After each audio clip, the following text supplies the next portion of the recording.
What's going on, everyone? It's Jay with Trader X, and today I'm going to be going over another day trading recap with you guys. So today was another green day. I'm grateful for that. I traded 3 different stocks and I took 4 different trades, if you see here. Bought in 4 different times and sold 4 different times. So the first stock I traded was ticker symbol PIK. And if I pull that up right here, the reason why I wanted to trade it, like I've been showing you guys, is the reason why I trade every momentum stock is because it was one of the top gappers right here in the morning when the market opened up at 6:30, and it had one of the biggest percentage changes. So I wanted to trade that, and like I always do, I wait for confirmation of uptrend by waiting for a break above this middle VWAP here, this pinkish line, and the top VWAP, this reddish line. I try to trade it between these two points of resistance and support. So this morning, I saw the stock push up to the top VWAP. It had a big green candle right over here. I'm gonna try zooming in for you guys. So right around here, when the market opened up, as you can see here, it started having these big pushes, around 13% candles, 12 to 13. So when I saw the stock push up very fast, hit the top VWAP, approach overbought levels, and come back down, I wanted to buy in at the lows to try and ride the higher lows like this, right against this red line right here, kind of that direction, go up, reach resistance levels, come back down, hit the support, and keep riding it for higher lows, higher highs.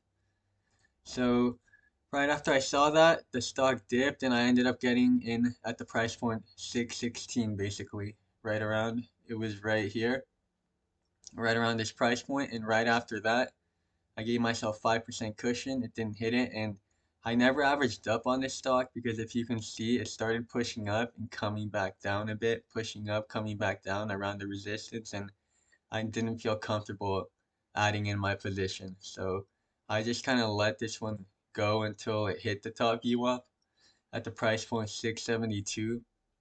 That's when I sold out of this specific trade. So that ended up putting me up on the day around $45. It was around a 9% trade from around 615 to 671. If you see here, it's around a 9% trade. So I was up around $45 on the day, and I end up taking 2 more losing trades on it. So I'm only up on the day around $17 for this stock. So my second trade was kind of going with the same type of strategy.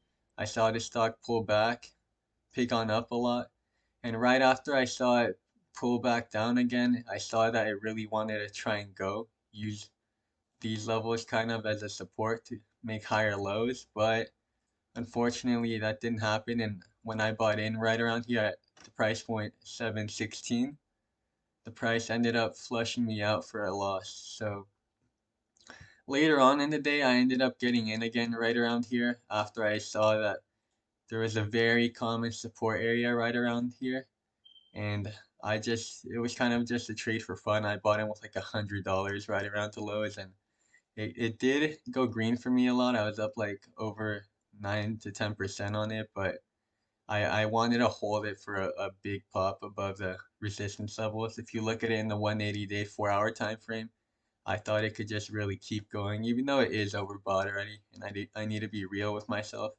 I just wanted to take that chance, and it didn't go my way, and I only gave up like $7 on that trade because later on in the day, it ended up flushing me out, like uh, like 1 to 2 hours after I took the trade.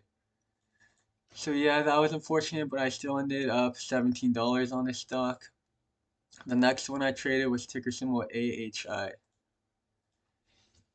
Now AHI, I saw a lot of value in too because of these big pushes you see. This volatility really came in, and these candles are huge. They're like 15 to 20% candles. And right when I saw that, I ended up getting in at the price point 1.52, right around here.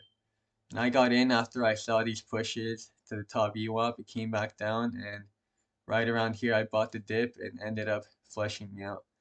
The reason why I saw a lot of value in this stock was because also if you look at it in the bigger time frames, this price point is like around 155 where my mouse is, and If you see here, this pattern I thought looked very attractive. I've seen it a lot of times before where this type of pattern after sold off a lot will curl above the EMA and shoot towards the SMA. And as you can see here, it's a big percentage. It's like 40.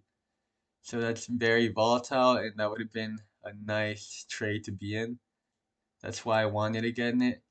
If you look at the other top gappers on the day, some of them had a very similar pattern, and that's the type of pattern I was looking for.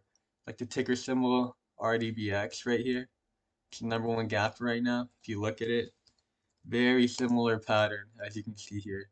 Sold off a lot, crossed the EMA, and picked up towards the SMA. Like it's the exact move we were trying to get, just the wrong type of stock. But it's a very common type of pattern I've seen, and yeah, it just didn't end up going, which was unfortunate. But I made sure to manage my risk, so grateful for that. I only lost $21 on that, and the last trade I took was on ticker symbol GROM, GROM. So this stock I also was only in with $500 because of this large amount of choppiness you can see. There's lots of times it try to go and flush down, try to go flush down. So I never felt like I had great confirmation to be in with my full amount. And this stock, after I saw this big push above the middle VWAP towards the highs of the top VWAP, it approached overbought levels, and just like the other stocks, it ended up falling. And I got in at the price point of 1.50, right around these levels, and I ended up riding it up. Um, I gave it the 5% stop loss, and it came down, never hit it. It actually hit like 4%. Then I rode it all the way up for another green trade. I sold at 1.63 for around 8.5% with $500. So right around $45. I was trading with $500. So yeah, this stock too, like the other ones, I saw a lot of potential for it to break above this SMA and keep going, but it didn't happen, and that's okay. There's lots of opportunity today too. I'm so grateful for that because around a month ago, the volatility seemed to really die down, and you couldn't really trade stocks like this. Like this was one of the biggest miss outs of the day, in my opinion, for me. The stock Diddy, and it ended up going crazy. As you can see here, they all have similar patterns. It's a matter of getting into the right one and making sure if you're in the wrong one, you manage your risk and you give back as little as possible. So yeah, that's been it, guys. That's gonna be my day trading recap for today. I finished up on a day, $37. I took 4 different trades on 3 stocks, and yeah, some of them didn't go, but I tried to manage my risk, and yeah, I'm happy with the outcome. A green day is a green day, and I'll be back and ready to go next time I trade. Next week will be my brother Johnny. You guys will be seeing him trade, but yeah, other than that, I hope you guys enjoyed the video and like and subscribe if you enjoyed it, and please check out our Instagram. Thank you all so much for watching and have a great day.